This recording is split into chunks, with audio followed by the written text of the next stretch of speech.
Hello everyone, welcome to Study Simplified. Today we are going to study Panchayat. Panchayat is a part of local self-government. Local self government के दो parts होते हैं. The first one is panchayati raj system, जिसको हम PRS बोल रहे हैं अभी के लिए, and second one is municipal corporation. जो हमारा पंचायती राज सिस्टम है that is implemented in rural areas. गाँवों में हमें देखने को मिलता है panchayati raj system. And the second one municipal corporation शहरों में देखने को मिलता है इन अर्बन एरियाज. ओके, तो आज की क्लास में हम लोग पीआरएस करेंगे, पंचायती raj system, and municipal corporation हम लोग नेक्स्ट वीडियो में करेंगे. तो चलिए स्टार्ट करते हैं. सबसे पहले मैं आपको बता दूं कि आज 24 अप्रैल है and 24 April is celebrated as national panchayati raj day. तो आप ये चीज़ याद रख सकते हैं, कभी कभी ऐसे क्वेश्चंस भी एग्जाम में पूछ लिया जाता है. तो इसके पीछे की स्टोरी क्या है वो मैं आपको लेक्चर के दौरान बताऊंगी.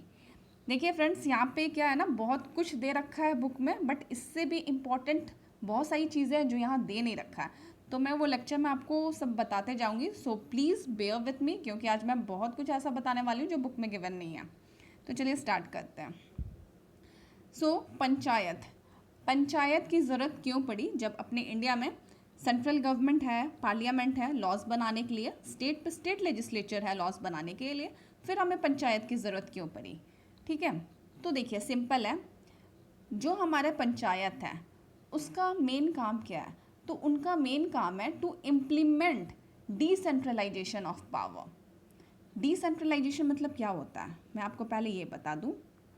देखो, decentralisation means transfer of control of an activity to several local bodies rather than single one. Example के थ्रू बताऊं आपको. सपोज एक कंपनी है, कंपनी 1, यहाँ पे एक मैनेजर है जिसके पास all the decision making powers है. ठीक है, ये अपनी कंपनी का सारे डिसीजन खुद लेता है. अनदर सेकंड कंपनी है, कंपनी 2, यहाँ पे एक मैनेजर है सपोज, एंड उसने कुछ मैनेजर को अपॉइंट कर लिया है अपने सबॉर्डिनेट्स को. लाइक फिनेंस मैनेजर को अपॉइंट कर लिया for auditing and balance sheet को चेक करने के लिए. मार्केटिंग मैनेजर को अपॉइंट कर लिया for branding and advertising of products and company. ठीक है, एचआर मैनेजर को अपॉइंट कर लिया फॉर वेलफेयर ऑफ एम्प्लॉयज़. इस तरीके से इन्होंने जो भी मैनेजर्स को अपॉइंट किया है उसको पावर्स दे दिया कि आप अपने अपने लेवल पे काम संभालो एंड मुझे बस रिपोर्ट करो. तो हम लोग देखेंगे कौन से कंपनी के पास ज़्यादा इफ़िशेंसी दिखाई देता है. तो जो कंपनी 2 है वो ज़्यादा एफिशिएंट रिजल्ट देगा, ज़्यादा आउटपुट देगा. ठीक है, क्योंकि यहाँ पे क्या हुआ कि पावर जो है डिसेंट्रलाइज कर दिया गया. किसी एक इंसान के पास सारे पावर्स नहीं है, यहाँ पे पावर्स को लोकल बॉडीज़ में ट्रांसफ़र कर दिया गया. तो उसी तरीके से अपने इंडिया में भी ऐसा ही है. सपोज़ क्या, जैसे इंडिया एक बहुत बड़ी कंट्री है, तो अगर यहाँ पे सारी पावर्स पार्लियामेंट को दे दिया जाए तो क्या ये सही रहेगा? नहीं रह सकता. स्टेट लेजिस्लेचर को कुछ पावर्स दिया गया कि आप अपने स्टेट के हिसाब से लॉज बनाइए. तो क्या हम बोल सकते हैं स्टेट लेजिस्लेचर अगर सारे लॉज बनाएगी तो ज़्यादा एफिशिएंट रहेगा? तो भी नहीं रहेगा. क्यों नहीं रहेगा? क्योंकि स्टेट खुद में एक बहुत बड़ी बॉडी है. ठीक है, जो स्टेट लेजिस्लेचर है वो तो कैपिटल सिटी में जाके मेंबर्स वहाँ पे बैठे रहते हैं. अब एक स्टेट में हज़ारों गांव होता है. अब उनको क्या पता कि इस गांव में क्या प्रॉब्लम चल रही है? जो मेन बोलते हैं ना कि ग्राउंड पे क्या प्रॉब्लम है, तो वो जो कैपिटल सिटी में बैठे हैं उनको उतना सही से नहीं पता रहेगा जितना कि अगर लोकल बॉडी को अधिकार दे दिया जाए. किसी एक गांव के ही व्यक्ति को अगर इतना ताकत दे दिया जाए कि हाँ, जो भी प्रॉब्लम्स आप रिपोर्ट करो, हमें बताओ और हम आपको देते हैं, आपको पावर देते हैं कि आप ये सारे लॉज को इम्प्लीमेंट करें. तो ऐसे में क्या होगा कि उस गांव का ज़्यादा डेवलपमेंट होगा. राइट, तो इस वजह से पंचायत को लाया गया. ठीक है, तो पंचायत का मेन मकसद ही यही है कि to implement democracy at grass root level. देखो, कोई भी लॉज होते हैं या पॉलिसीज़ होती है, अगर वो गांव में लागू होगी, ठीक है, तो गांव के लोगों को उसका लाभ मिलेगा. अगर गांव हमारा रियल डेवलपमेंट करेगा, ठीक है, अगर गांव हमारा डेवलप होगा तो हम बोल सकते हैं कि अपने कंट्री का रियल डेवलपमेंट हो रहा है. क्यों? क्योंकि देखो सिंपल, अगर आप डाटा देखोगे ना तो 2011 का सेंसस ही देख लो. जो हमारा रूरल पॉपुलेशन है that is 68.8% and urban population is 31 percent. तो हमें अपना कंट्री को डेवलप करने के लिए पहले रूरल एरिया को डेवलप करना होगा। हमारा गांव डेवलप करेगा तब हम बोल सकते हैं कि हमारा कंट्री भी डेवलप कर रहा है। तो इस वजह से पंचायत को लाने का ज़रूरत पड़ा, ठीक है। तो पंचायत का मेन एम क्या है? To implement democracy at grass root level. Okay, अब हम बात करते हैं ये जो पंचायत है ये कब एग्जिस्टेंस में आया। तो इसकी कहानी बहुत ही पुरानी है, क्योंकि ये एंशियंट इंडिया के टाइम से है, ठीक है। एंशियंट इंडिया के टाइम से है ये, क्योंकि इसके रिकॉर्ड्स मिलते हैं, रिटन रिकॉर्ड्स इसके मिलते हैं बुद्धिस्ट टेक्स्ट में, अर्थशास्त्र में, धर्मशास्त्र में, ठीक है। तो इनके तो कुछ रिकॉर्ड्स मिले हैं। प्लस आप खुद ही देखो कि जब भी आप पढ़ रहे थे एंशियंट इंडिया, उस समय हम लोग देखे थे जो भी राजा होते थे वो अपने जो गांव होता था उस पर सूबेदार वगैरह नियुक्त कर देता था एंड उनको पावर दे देता था कि तुम अपना ये गाँव को संभालो और जो भी प्रॉब्लम होगा मुझे रिपोर्ट करो। तो हम बोल सकते कहीं ना कहीं वो पंचायत ही था, ठीक है, बस टर्म अलग यूज़ होता था। बट ये तो एंशियंट इंडिया से है, ठीक है। तो ये एंशियंट इंडिया से तो है, बट जब ब्रिटिश इंडिया पे राज कर रहे थे तब की बात है, जब जो इंडियन लीडर्स थे उन्होंने बहुत प्रेशराइज किया था ब्रिटिश गवर्नमेंट को कि हमें चाहिए लोकल सेल्फ गवर्नमेंट। तब जाके एक इंसान है, उसका नाम याद रखिएगा, लॉर्ड रिपन। ओके, इनका एग्जाम में पूछ लिया जाता है नाम कई बार। तो he is known as father of local self government in India. तो इनका नाम याद रखिएगा। तो इन्होंने जाके लोकल सेल्फ गवर्नमेंट को एक्नॉलेज किया था जब हमारे लीडर्स ने बहुत ज़्यादा प्रेशराइज किया ब्रिटिश गवर्नमेंट को तब, ठीक है। तो लॉर्ड रिपन का नाम याद रखिएगा, एग्जाम में बहुत बार पूछा जा चुका है इनसे related question. He is known as father of local self government in India. तो देखो ब्रिटिशर्स के टाइम में इस चीज़ को एक्नॉलेज कर लिया गया था, लोकल सेल्फ गवर्नमेंट नाम की जो चीज़ होती है उसको प्रेजेंट किया गया, ठीक है। बट जब हमारा कॉन्स्टिट्यूशन फॉर्म किया 1950 की बात है, तो directive principle of state policy के अंडर आर्टिकल 40 आता है जिसमें पंचायती राज से रिलेटेड प्रोविजंस दिए गए हैं। तो देखो हमारे कॉन्स्टिट्यूशन में भी directive principle of state policy जो कि पार्ट 4 में आता है ऑफ इंडियन कॉन्स्टिट्यूशन, वहाँ पे पंचायती राज के बारे में गिवन है। तो सबसे पहले आप याद रखिएगा, एग्जाम में कई बार पूछा जाता है कि कौन से आर्टिकल में provisions of panchayati Raj mention किया गया है। तो आर्टिकल 40 याद रखिएगा, डीपीएसपी, ठीक है, पार्ट 4। चलिए यहाँ पे मैं आपसे एक क्वेश्चन पूछ लूँ, जो directive principle of state policy है उसका आइडिया किस कंट्री के कॉन्स्टिट्यूशन से लिया गया? तो आप ये कमेंट सेक्शन में बताइएगा, ठीक है। अब देखो ये जो हमारा पंचायती राज है ये आर्टिकल 40 डीपीएसपी में आया। डीपीएसपी के बारे में आपको पता होगा कि it is not enforceable by law. उसका काम क्या है? तो it provides guideline for state while formulating laws और पॉलिसी। तो देखो स्टेट को तो हम लोग फोर्स नहीं कर सकते कि हाँ आप ये गाइडलाइंस को इम्प्लीमेंट कीजिए ही, ऐसा नहीं कर सकते। तो भले पंचायत हमारे डीपीएसपी में तो आ गया था मगर इसको इम्प्लीमेंट करने के लिए हम लोग इन्फोर्स नहीं कर सकते थे, ठीक है। तो मेन प्रॉब्लम ये था। तो ये प्रॉब्लम कब जाके सॉल्व हुआ? तो हम बोल सकते हैं ये प्रॉब्लम हमारा 1992 में सॉल्व हुआ। कैसे? तो 73rd कॉन्स्टिट्यूशनल अमेंडमेंट एक्ट आया था, ठीक है, कॉन्स्टिट्यूशनल अमेंडमेंट एक्ट 1992 में, जब पंचायती राज को कॉन्स्टिट्यूशन में जगह मिल गया, ठीक है। Means panchayati raj was added in constitution of India in part 9 and schedule 11। यहाँ पे मैं आपको पूरा डाटा बता देती हूँ क्योंकि एग्जाम में पूछा जाता है। कॉन्स्टिट्यूशन में जगह कब मिला? तो that was 73rd constitutional amendment act 1992।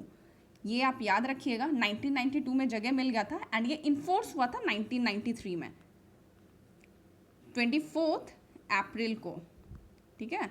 24 अप्रैल 1993 को ये इन्फोर्स हो गया था। इस वजह से 24 अप्रैल को हम लोग national panchayati raj day celebrate करते हैं। चलिए यहाँ पे मैं आपसे करंट अफेयर का क्वेश्चन पूछ देती हूँ कि जैसा कि आज नेशनल पंचायती राज डे है तो हमारे जो प्रधानमंत्री हैं उन्होंने एक स्कीम लॉन्च किया है, ठीक है। वो स्कीम है वो स्कीम का नाम आपको बताना, उसके जो फीचर्स है ना वो भी आप बताइएगा। चलिए तो आप ये थोड़ा सा देख लीजिएगा कि क्या है और स्कीम एंड इट्स फीचर के बारे में बताइएगा जो आज प्रधानमंत्री ने लॉन्च किया है on occasion of national panchayati raj day. तो ठीक है, तो यहाँ पे मैंने आपको बताया 73rd कॉन्स्टिट्यूशनल अमेंडमेंट एक्ट था, वो 1992 में आया एंड कुछ इंपॉर्टेंट चीज़ें और हैं, like part 9 of Indian constitution में इसको जगह मिली। शेड्यूल था ये 11th, जैसे कि आपको पता है कि अर्लियर 8 शेड्यूल था, फिर 9, 10th, 11th, 12th को ऐड किया गया, तो ये 11th वाला जो शेड्यूल था ना, ये पंचायती राज से रिलेटेड था। एंड इस शेड्यूल के अंदर 29 सब्जेक्ट्स ऐड किए गए थे, और ये जो सब्जेक्ट्स थे डैट वेयर रिलेटेड फ्रॉम कौन से टॉपिक्स थे, like rural development, poverty alleviation, roads, drinking water, land reform, इस टाइप के टॉपिक को कवर किया गया था। तो आपको ये भी याद रखना है 29 सब्जेक्ट्स थे, 11th शेड्यूल था, एंड पार्ट 9 में ऐड किया गया था पंचायती राज। ओके, ये बहुत इंपॉर्टेंट है एंड बहुत सारे एग्जाम्स में क्वेश्चन पूछा जाता है। चलिए ठीक है, अब यहाँ पे मैं कुछ कमिटीज़ के बारे में आपको बताना चाहूँगी जो इम्पॉर्टेंट है, बुक में नहीं गिवन है इसलिए मुझे बताना पड़ रहा है। First one is Balwant Rai Mehta committee. मैं लिख देती हूँ, बलवंत राय मेहता कमेटी। ये कमेटी बनाया गया था 1957 में। 1957 में this committee was set up to suggest provisions for panchayati raj system. तो कई बार ये क्वेश्चन पूछा जाता है क्योंकि ये कमेटी ने सजेस्ट किया था 3 टायर सिस्टम। 3 टियर सिस्टम जो होता है पंचायती राज के लिए, वो इसी कमेटी ने सजेस्ट किया था। तो कई बार क्वेश्चन पूछ लिया जाता है कि who is known as father of panchayati raj, तो आपको ध्यान रखना होगा कि Balwant Rai Mehta is known as father of panchayati raj. फिर कभी कभी क्वेश्चन आता है कि who suggested 3 tier system for panchayati raj system, तो इसका भी आंसर हो जाएगा बलवंत राय मेहता। ठीक है, तो ये आप इनका नाम याद रखिएगा। उसके बाद कुछ और भी कमिटीज़ है जिनसे आपको कुछ पढ़ना तो नहीं है, बट नाम याद रख लीजिए कि कभी भी क्वेश्चन आता है कि ये किससे रिलेटेड है तो आप बता पाओ कि ये पंचायती राज से रिलेटेड है। सेकंड आप याद रख लीजिए अशोक मेहता की कमेटी थी। इन्होंने 2 टायर सिस्टम इंट्रोड्यूस किया था, मतलब सजेस्ट किया था। ठीक है, बट ये कुछ उतना इम्पोर्टेंट नहीं है। फिर एक कमेटी आई थी GVK Rao, and one more committee है LM सिंघवी। ये कुछ कमेटी है जो मैंने आपको बताया, आप नाम जान लीजिए क्योंकि ये पंचायती राज से रिलेटेड है। एंड द 5th वन जो कि इम्पॉर्टेंट है, फर्स्ट वाला था बलवंत राय मेहता कमेटी, वो इम्पॉर्टेंट है, एंड 5th वन भी इम्पॉर्टेंट है जो मैं आपको बता रही हूँ, PK Thungon committee. PK Thungon committee 1989 में आई थी, एंड इन्होंने सजेस्ट किया था, इन्होंने सिफारिश किया था कि पंचायत को कॉन्स्टिट्यूशनल वैलिडिटी मिलनी चाहिए, एंड इन्हीं के सिफारिश पे 1992 में पंचायती राज को कॉन्स्टिट्यूशन वैलिडिटी मिल गई, कॉन्स्टिट्यूशन में जगह मिल गई, राइट। तो इनका नाम आप याद रखिएगा, PK थुंगन। तो कई बार पूछ लिया जाता है, ठीक है, क्योंकि इन्हीं के सिफारिश पे कॉन्स्टिट्यूशनल वैलिडिटी मिला था पंचायत को। तो ये 5 कमेटी का नाम याद रखिएगा, बुक में गिवन नहीं है। चलिए, तो हम लोगों ने कमेटी कवर कर लिया। अच्छा, बलवंत राय मेहता के लिए मैंने आपको बताया कि उन्होंने सजेस्ट किया था 3 टियर सिस्टम। अब ये 3 टियर सिस्टम तो मैं आपको शॉर्ट में बता देती हूँ कि क्या है, आप याद रखिएगा बस कि इन्होंने सजेस्ट किया था। एंड 3 टियर में क्या है तो देख लीजिए, 3 टियर है, ग्राउंड लेवल पे जो है मैं आपको बताती हूँ। देखो, ग्राउंड लेवल पे आता है ग्राम पंचायत, ठीक है, ये हो गया आपके विलेज लेवल पे। इसके ऊपर हम देखें जो कि ब्लॉक लेवल है, वहाँ पे आ जाता है पंचायत समिति ब्लॉक लेवल पे, ठीक। उसके भी ऊपर हम देखें तो डिस्ट्रिक्ट लेवल पे आ जाता है जिला परिषद। तो इस तरीके से ये 3 टियर सिस्टम है। डिस्ट्रिक्ट पे हो गया आपका जिला परिषद, ब्लॉक पे हो गया आपका पंचायत समिति, एंड विलेज लेवल पे हो गया ग्राम पंचायत। तो ये जो होता है यहाँ पे इलेक्शन होके लोग जाते हैं, लाइक जो सबसे ग्राउंड लेवल पे है मैं उसकी बात करूँ, ग्राम पंचायत, तो जो भी लोग किसी गांव में 18 ईयर्स अबव है वो वोट कर सकते हैं, एंड अपने गांव पे जो सरपंच होते हैं उसको इलेक्ट कर सकते हैं, और जो सरपंच होते हैं उनका जो ग्रुप होता है वो लोग फर्दर पंचायत समिति में को इलेक्ट करता है। इसी तरीके से प्रोसेस चलता है। तो इलेक्शन का तो आपको ज़्यादा नहीं जानना, बस ये जान लीजिए ये जो 3 टियर है उसके नाम क्या क्या है। ग्राम पंचायत ग्राउंड लेवल पे, उसके ऊपर पंचायत समिति एंड डिस्ट्रिक्ट लेवल पे आपका जिला परिषद। ओके, चलिए अब मैंने आपको पूरा बैकग्राउंड बता दिया। अब हम लोग बुक में देखते हैं कि क्या इंपॉर्टेंट है। तो ये पार्ट 9 आपको तो मैंने बता दिया, ठीक है। Panchayat at village level, district panchayat and intermediate panchayat, तो ये वही चीज़ है जो मैंने आपको बताया। All the seats in panchayat is filled by direct election, direct election होता है इनके लिए। और जो इलेक्शन होता है ना, इलेक्टोरेट का नेम होता है ग्राम सभा। ग्राम सभा वोट करते हैं for election in gram panchayat, and इस ग्राम सभा में आपके 5 to 30 मेंबर्स हो सकते हैं। इसके लीडर जो होंगे वो सरपंच होंगे या उनको पंच भी कहा जाता है। तो अब बस इतना याद रखिएगा, ठीक है। अब देखिए ये जो पंचायत होता है, यहाँ से एक इम्पॉर्टेंट 2 क्वेश्चन इम्पॉर्टेंट निकल के आ सकते हैं। पहला ये रिजर्वेशन ऑफ सीट्स वाला, तो ये जो पंचायत है यहाँ पे 1/3 of seats are reserve for women, ये याद रखिएगा। एंड उसी में 1/3 of seats are reserve for women belonging to schedule caste and schedule tribe. ये गिवन आपका देखिए, 1/3 is reserve for women belonging to schedule caste and schedule tribe. 1/3 of total seat to be filled by direct election in every panchayat is reserved for women। तो 1/3 वाली चीज़ आप याद रखिएगा, exam में पूछा जा सकता है। एंड जो टर्म होता है इनका, ये जानना ज़रूरी है, एग्जाम में पूछा गया है प्रीवियसली, ठीक है। तो इनका जो टर्म होता है 5 years का होता है from the date of its first meeting, ठीक है। तो 5 years का इनका टर्म है from the date of it first meeting. It can be dissolve earlier in accordance with state law. तो ये सारी चीज़ें देख लीजिएगा। All persons above 21 years of age and qualified to be a member of state legislature are qualified as member of panchayat. Panchayat का member बनने के लिए 21 years एज है and he should be qualified to become a member of state legislature. Okay, तो यहाँ पे यही सारी चीज़ें हैं। State can authorise a panchayat to levy, collect and appropriate taxes, duties and tolls. तो ये तो आपको पता ही होगा। अब देखिए ये 73rd अमेंडमेंट वाली बात आ गई, जो मैंने आपको बताया बहुत बहुत इंपॉर्टेंट है, कितना भी स्टार लगा लो बहुत ज़्यादा इंपॉर्टेंट है। तो 73rd अमेंडमेंट, यहाँ पे डेट आपको 25 दिया है, उसको करेक्ट कर लीजिए।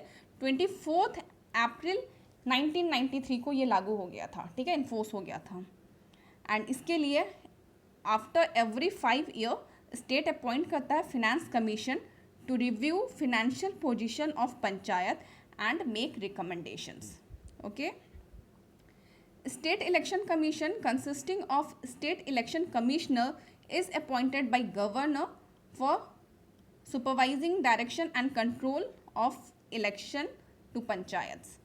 तो ये जो गवर्नर होता है वो अपॉइंट करते हैं इलेक्शन कमिश्नर को, एंड वही इलेक्शंस देखते हैं पंचायत का जो होता है, ठीक है। यहाँ पे एक और इम्पॉर्टेंट क्वेश्चन आया, बहुत ज़्यादा इम्पॉर्टेंट, मैं बताऊंगी आपको। देखो यहाँ पे गिवन है, the democratic decentralisation was implemented for the first time in 1958 in some areas of Andhra Pradesh and on experimental basis. तो देखिए यहाँ पे तो जो मेन मुद्दा था उसने यही छोड़ दिया। देखो अच्छा नीचे गिवन है, देख लेते हम लोग। Panchayati raj was introduce for the first time on 2 October 1959 in Nagaur district of Rajasthan by prime minister Jawaharlal Nehru. तो यही बहुत ज़्यादा इंपॉर्टेंट है जो मैं बोल रही थी आपको। देखो कई बार एग्जाम में पूछ लिया जाता है, first panchayati raj was set up in Rajasthan. Rajasthan में सेटअप किया गया था। अगर डिस्ट्रिक्ट का नाम पूछे तो that will be Nagaur district, and village का नाम भी पूछ लिया जा सकता है। तो विलेज का नाम था बागदरी, BAGDARI।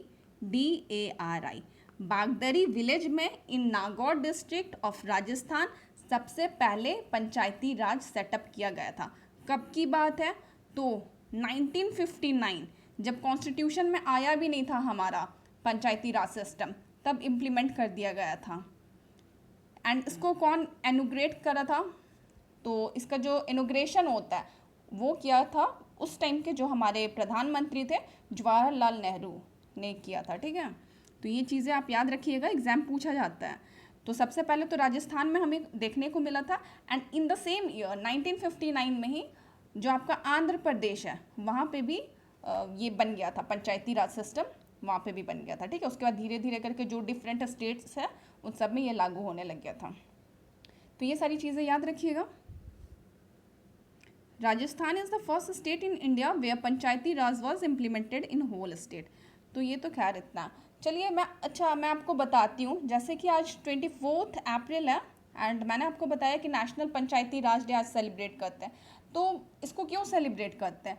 तो जो भी पंचायत लीडर्स हैं उन्होंने जो भी अच्छा काम करा तो उनके अच्छे काम को सराहने के लिए, to recognise and to appreciate their work, ये आज के दिन सेलिब्रेट करते हैं। तो इसके अंदर क्या होता है ना कि लाइक कुछ अवार्ड्स दिए जाते हैं, लाइक दीन दयाल उपाध्याय पंचायत सशक्तिकरण पुरस्कार हो गया, या तो नानाजी देशमुख ग्राम सभा पुरस्कार हो गया। तो इसके तहत कुछ धनराशि पंचायत लीडर को मिलती है उनको प्रोत्साहन करने के लिए। तो ये सारी चीज़ें यहाँ पे होता है। तो इससे रिलेटेड मैंने जो क्वेश्चन पूछा था तो आप इसका आंसर दीजिएगा। तो आई होप आपको पंचायती राज सिस्टम अच्छे से समझ में आया होगा। अगर फिर भी कोई क्वेरी रह जाती है तो आप प्लीज़ कमेंट सेक्शन में पूछिएगा। नेक्स्ट वीडियो में हम लोग म्यूनिसिपैलिटीज़ करेंगे। आज के लिए इतना ही, मिलते हैं अगले वीडियो में। Thanks for watching.